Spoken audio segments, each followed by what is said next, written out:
ఆ, ఏంటయ్యా సాంబయ్య, ఏంటి వేళ పేపర్లో విశేషాలు? మామూలే దొంగతనాలు, దోపిడీలు, మర్డర్లు, మానభంగాలు, కుంభకోణాలు, గూడు పుటానీలు. చదువు. నమస్తే సార్. నేను కళ్ళద్దాలు తెచ్చుకోలేదు లేవయ్యా. ఏటయ్యా కృష్ణమూర్తి, ఏటక్క అవుతావు? మండల ఆఫీసు నుంచి జనరల్ బాడీ మీటింగ్ ఉందంట, రమ్మని నోటీస్ పంపించారు. అబ్బాయి, నేను ఎప్పటి నుంచో అడుగుదాం అనుకుంటున్నాను. మండలం మీటింగ్లో కూర్చొని మీ ఎంపీటీసీలు అంతా ఏం మాట్లాడుకుంటారో? మండలం విషయాలు తప్పించి మిగతావన్నీ మాట్లాడుకుంటాం. ఏంటి అర్థం కాలేదా? అక్కడ తిట్టుకోవడం కొట్టుకోవడం తప్పించి మాట్లాడుకోవడానికి ఏం ఉండదు. అందుకేంటయ్యా మేమందరం ఓట్లేసి మిమ్మల్ని ఎంపీటీసీలుగా గెలిపించింది? ఎలక్షన్స్ ముందేమో అది చేస్తాం ఇది చేస్తాం అని కోతలు వస్తారా? గెలిచిన తర్వాత అక్కడికి వెళ్ళి కొట్టుకు చేస్తారా? నేను మాత్రం ఏం చేసేది బాబాయ్? నేను పేరుకు ప్రజాప్రతినిధినే గాని పరిషత్తు పగ్గాలు మాత్రం మా చేతుల్లో ఉండవు. పోనీ మండలం ప్రాబ్లమ్స్ గురించి మాట్లాడదామంటే వినేవాడెవడో? ఎవడికి లేని బాధ నాకెందుకు లేని నేను కూడా వెళ్ళడం మానేశాను. కాస్త కోస్త చదువుకున్నాడువి, నువ్వు కూడా అలాగంటే ఎలాగయ్యా? నన్ను కోప్పడితే నేనేం చేయగలను బాబాయ్? ఒకసారి మండలం మీటింగ్కి వచ్చి చూడు, నీకే తెలుస్తుంది. మన మీటింగ్లో ఏం జరిగిందో తెలుసా?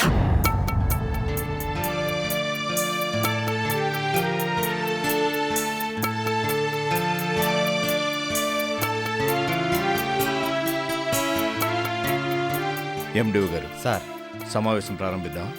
ఇంకా చాలామంది సభ్యులు రావాల్సి ఉంది. కోరం లేకుండా సమావేశం ప్రారంభించలేం. ఇంకెంతసేపు కూర్చోమంటారండి? సమావేశం 2 గంటలకని నోటీస్ పంపినారు, ఇప్పుడేమో 4 అవుతుంది. కూర్చొని మాకు నీరసం వస్తుంది. వాళ్ళు మాత్రం వచ్చేటట్టు లేరు. కోపం తెచ్చుకోకండి గౌరయ్య గారు. ఉన్న సభ్యుల్లో కనీసం 3/4 రాకపోతే సమావేశంలో ఏం చర్చిస్తాం చెప్పండి. అట్టాగాని వాళ్ళు వచ్చిన దాకా ఎదురు చూస్తూ కూర్చుంటే మన టర్మ్ అయిపోద్ది. ఆ సోంబేర్ల గురించి మనం టైం వేస్ట్ చేయాలా? మాటలు మర్యాదగా రాని. ఎవరినే సోంబేర్లట్లో? 2 గంటలకు సమావేశం అని చెప్తే 4 గంటలకు వచ్చినోని సోంబేరనక చవటనలా? తిక్క మాట్లాడామంటే పళ్ళు రాస్తాయి. ఏంద్రా ఇదిగా గౌరయ్య, ఏంటిది? మనం ఇక్కడికి వచ్చింది పోట్లాడుకోవటానికంటే. నాకు చెప్తారేంటండి? ఆ మాట ఇలా చెప్పండి.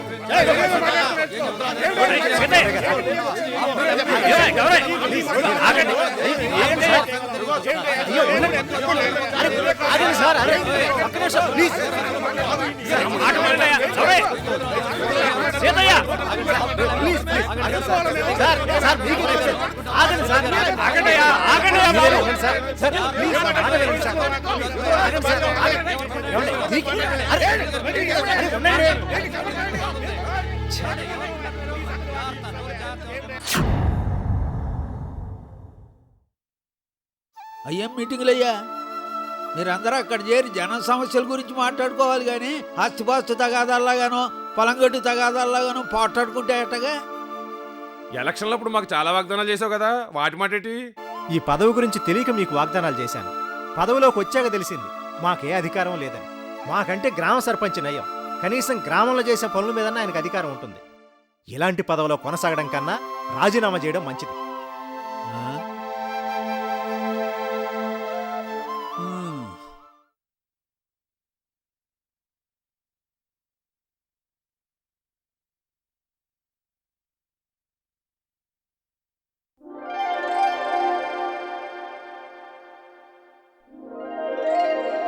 గుర్తుపట్టు చూద్దాం. సీతాపురం మండలం ఎంపీటీసీ ప్రభావతి గారు. ఛా, కనిపెట్టేశావా? అంత ఈజీగా ఎలా కనుక్కున్నావు వదినా? ఇంత చనువుగా నువ్వు కాక నాతో ఇంకెవరుంటారు? అసరే, ఇంత సడన్ గా మా ఊరు వచ్చేవేమిటి? ఏదైనా విశేషమా? విశేషమే. అవును, ఇంతకీ అన్నయ్య ఎక్కడా? నీ వెనక. ఎలా ఉన్నావు అన్నయ్య? నేను బాగానే ఉన్నాను గాని నువ్వేమిటి ఎంపీటీసీ వయ్యాక పుట్టింటినే మర్చిపోయావు? పో అన్నయ్య, నేను మర్చిపోయేదాన్నే అయితే ఇప్పుడు మాత్రం ఎందుకు వస్తాను చెప్పు. ఏమిటి ఉరువులు మెరుపులు లేకుండా ఊడిపడ్డావు? ఏమిటి విషయం? ఇదిగో, రేపు నువ్వు మా ఊరికి తప్పకుండా రావాలి. ఎవరిది పెళ్ళి? పెళ్లి కాదన్నయ్య, పెళ్లి కంటే గొప్పది. మా ఊళ్ళో ప్రాథమిక ఆరోగ్య కేంద్రం ప్రారంభిస్తున్నాం. నువ్వు తప్పకుండా రావాలన్నయ్య. ఆరోగ్య కేంద్రం ఓపెనింగ్కి కార్డులు కొట్టించారా? అయినా నువ్వు ఎంపీటీసీవే కదా, నీకు ఆరోగ్య కేంద్రానికి సంబంధం ఏమిటి? అదేంటన్నయ్య, ఏమీ తెలియనట్టు అడుగుతున్నావు? వాటి పనితీరు చూడాల్సింది మన ఎంపీటీసీలే కదా. మొన్న మా మండల సమావేశంలో చర్చించి ఆరోగ్య కేంద్రాన్ని బాగు చేయించాలని నిర్ణయించాం. వెంటనే అధికారులతో మాట్లాడి ఈ ప్రోగ్రాం పెట్టుకున్నాం. అలాగా, సర్లే. ఇదంతా నువ్వే చేసావా? ఆలోచన నాకొచ్చింది. మా ప్రెసిడెంట్ గారితోనూ మిగిలిన ఎంపీటీసీలతోనూ చర్చించి అందరం కలిసి చేశాం. చాలా చిత్రంగా ఉందే. నేను ఈ మండలం ఎంపీటీసీనే, పైగా మగాణ్ణి. నేనే ఏమీ చేయలేక చేతులు ముడుచుకుని కూర్చుంటే ఒక ఆడపిల్లవై ఉండి ఇదంతా నువ్వెలా చేసావే? పని చెయ్యాలని నిర్ణయించుకోవాలే కాని ఆడైతే ఏంటి మగైతే ఏంటి? మనల్ని నమ్మి ఇంతమంది ఓట్లేసి గెలిపించారు. వాళ్ళ నమ్మకాన్ని జీవితాంతం కాపాడుకోవాలంటే నిజాయితీగా పనిచేయాలి కదా. గెలిచిన కొత్తలో నేను అలాగే అనుకునేవాడిని. బాగా పనిచేయాలి, ప్రజల అభిమానం పొందాలి అని. అసలు ఎంపీటీసీలకి ఏం అధికారాలున్నాయని పనిచేయడానికి? అదేంటన్నయ్య అలా అంటావు? పని చేయాలనుకుంటే మన ఎంపీటీసీలకున్న అధికారాలు ఇంకెవరికున్నాయి చెప్పు? మొత్తం మండల అభివృద్ధి అంతా మన చేతుల్లోనే ఉంది. నీకు తెలియకపోతే ఊరుకో ప్రభా, మన చేతుల్లో ఏమీ ఉండదు. ఏదో జనం ఓటేసి గెలిపించారు కాబట్టి సమావేశమని నోటీసు పంపిస్తే వెళ్ళడం, సంతకం పెట్టి రావడం, అంతకుమించి చేయడానికి ఏమీ లేదు. నువ్వు ఒక్కడివే ఇలా అనుకుంటున్నావా? మీ ఎంపీటీసీలు అందరూ ఇలాగే అనుకుంటున్నారా? మా మండలంలోనే కాదు, ఏ మండలంలో ఎంపీటీసీలైనా అదే అనుకుంటున్నారు. సరే, రేపు మీ ఎంపీటీసీలందర్నీ మా ఊరు రమ్మని నేనే వెళ్ళి పిలుస్తాను. అక్కడ మేం చేస్తున్న పనులు మీరే చూద్దురుగాని.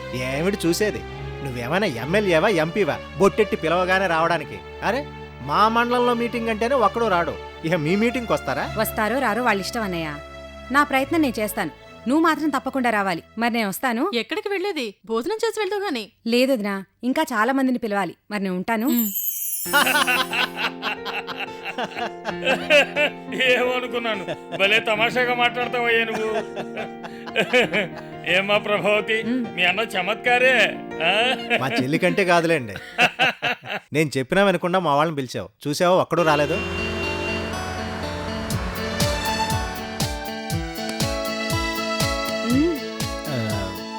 నమస్కారం బాబాయ్ గారు.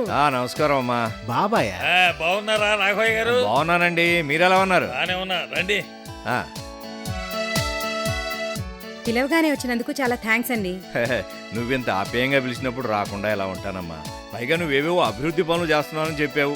అవి విన్న దగ్గర నుంచి ఎప్పుడెప్పుడు వచ్చి చూద్దామని నిద్ర పట్టలేదు అనుకో.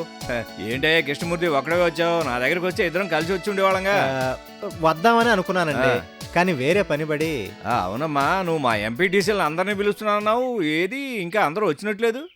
మన వాళ్ళ సంగతి మీకు తెలుసు కదండి, వాళ్ళు ఎప్పుడు రావాలి? హలో కృష్ణమూర్తి గారు, మేము వచ్చేసామండి. మీరు ఎవరో పిలిచినా వచ్చేవాళ్ళం కాదు, పిలిచింది ప్రభావతి కదా, రాక తప్పలా. ఏమీ అనుకోవద్దమ్మా, కొంచెం ఆలస్యమైంది. పర్వాలేదండి. అదేమిటయ్యా, మీరు రావడమే సంతోషం. పదండి మావయ్య గారు. మామయ్య గారా?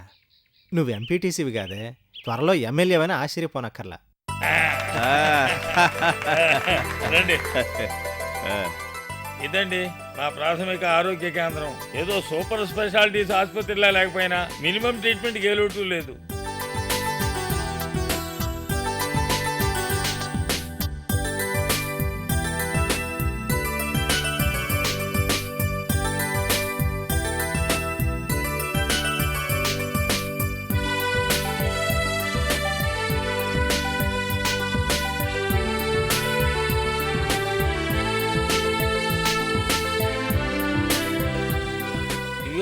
ఇటువైపు ఒక 6 బెడ్లు ఉన్నాయి. ఇటు కూడా ఒక చిన్న వార్డు కడదామన్న ఆలోచన. చాలా బాగుందమ్మా మీ ఆరోగ్య కేంద్రం, బాగా కట్టించారు. ఎంతైందేంటి? ఇది కొత్త బిల్డింగ్ కాదండి, ఆరోగ్య కేంద్రం కోసం ఈ బిల్డింగ్ కట్టించి 10 ఏళ్లయింది. అలాగా? గత 10 ఏళ్లుగా ఎవరు పట్టించుకోక గొడ్ల సావిళ్లాగా తయారైంది. పిచ్చి మొక్కలు మొలిచి గోడలు బీటలు వారి ఎందుకు పనికి రాకుండా పోయింది. ఇదిగో మా ప్రభావతి లాంటి ఎంపీటీసీలు చొరవ తీసుకుని ప్రజల సహకారంతో వీటిని బాగు చేసి మళ్లీ ఆరోగ్య కేంద్రాలు బాగా నడిచేటట్టు చేశారు. మొత్తం మీద మాకు పని కల్పించారు, అన్ని వస్తువులు కల్పించారు కాబట్టి ఇంతకు ముందులా మేము తప్పించుకొని తిరిగే అవకాశమే లేదు. అవును, నాకు తెలియకడుగుతాను, మండల పరిషత్కి ఆరోగ్య కేంద్రానికి సంబంధం ఏంటి? భలేవారేనండి, సంబంధం లేకపోవడం ఏమిటి? మండలంలో ఉన్న ప్రజలందరికీ కూడా ఆరోగ్యం, విద్య, పశుపోషణ, వ్యవసాయం, మహిళా సంక్షేమం ఇటువంటి 13 శాఖలకు సంబంధించిన అన్ని బాధ్యతలు మనమే తీసుకోవాలి. ప్రజల ప్రాథమిక అవసరాలను గుర్తించి ఆయా శాఖల అధికారులతో మాట్లాడి సదుపాయాలు అందేలా చూసుకోవాలి.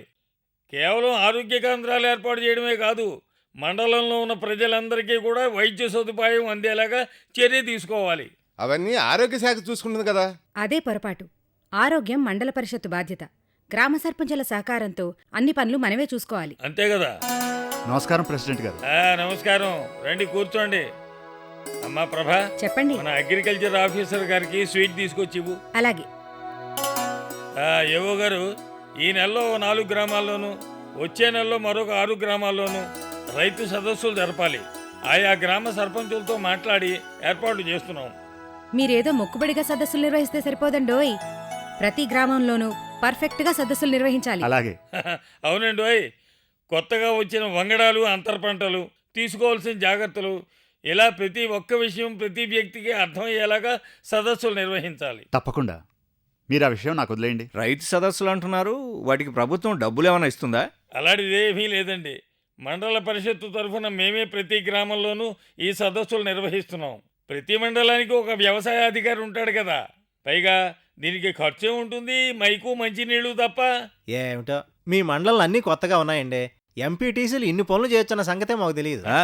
అవును, వైద్యం ఎంత ముఖ్యమో విద్య కూడా అంతే ముఖ్యం కదా. ఇంతకీ మీ ఊళ్ళో స్కూల్ ఉందా? నాతో రండి.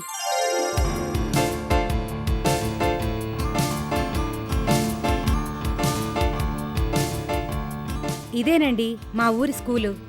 ఓహో ఇదే, మా ఊళ్ళో ఇంతకన్నా పెద్దబడే ఉంది. ఇది చూపెట్టానుక ఎంత దూరం తీసుకొచ్చావు? నేను ఇక్కడికి తీసుకొచ్చింది మా స్కూల్ బిల్డింగ్ చూపించడానికి కాదండి, ఇక్కడ ఫలితాలు చూపించడానికి. రండి. ఓహో పదండి. 2000 సంవత్సరంలో 69 మంది హాజరైతే 69 మంది ఉత్తీర్ణులయ్యారు, అది ఫస్ట్ క్లాస్లో. 2001లో 68 మంది హాజరైతే 68 మంది ఉత్తీర్ణులయ్యారు, అది కూడా ఫస్ట్ క్లాస్లో. 2002లో 70 మంది హాజరైతే 70 మంది ఉత్తీర్ణులయ్యారు, అది కూడా ఫస్ట్ క్లాస్లోనే. 2003లోనూ అంతే. 2004లో అయితే మా స్కూలు జిల్లా స్థాయిలోనే ఫస్ట్ ప్లేస్ సాధించింది. ఓర్ని, ఎంత మంచి రిజల్టా! అది ఇన్ని సంవత్సరాల తరబడి. అది కూడా గవర్నమెంట్ స్కూల్లో ఎలా సాధ్యమైంది ప్రభా? అదిగో మా స్కూల్ హెడ్ మాస్టర్ గారు వస్తున్నారు, ఆయన్నే అడగండి. నమస్కారం అండి. ఈయన రాఘవయ్య గారని రామాపురం ప్రెసిడెంట్. నమస్కారం అండి. ఇప్పుడే మేము స్కూల్ ఫలితాలు చూసాం. ఇంత మంచి రిజల్ట్ ఎలా సాధించగలిగారు? మా స్కూల్ కూడా ఒకప్పుడు అధ్వానంగానే ఉండేదండి. ఇదిగో ఈ ఎంపీటీసీల సహకారంతో మండలంలోని అన్ని స్కూళ్లలోనూ మంచి రిజల్ట్స్ సాధిస్తున్నాం. అంటే పాఠాలు మీ బదులు ఎంపీటీసీలు చెప్తున్నారా? కాదండి, మేం పాఠాలు బాగా చెప్పే విధంగా అన్ని జాగ్రత్తలు తీసుకుంటున్నారు. పిల్లలు హాయిగా చదువుకోవడానికి కావలసిన అన్ని సౌకర్యాలు కల్పిస్తున్నారు. ఉదాహరణకి మధ్యాహ్న భోజన పథకం, మంచినీటి సౌకర్యం, మరుగుదొడ్లు, ఆట వస్తువులు, ఇలా అన్నీ సమకూర్చారు. అవన్నీ సరేనమ్మా, ఉపాధ్యాయులు సరిగా వచ్చి పాఠాలు చెప్పాలి కదా, దానికేం చేశారు?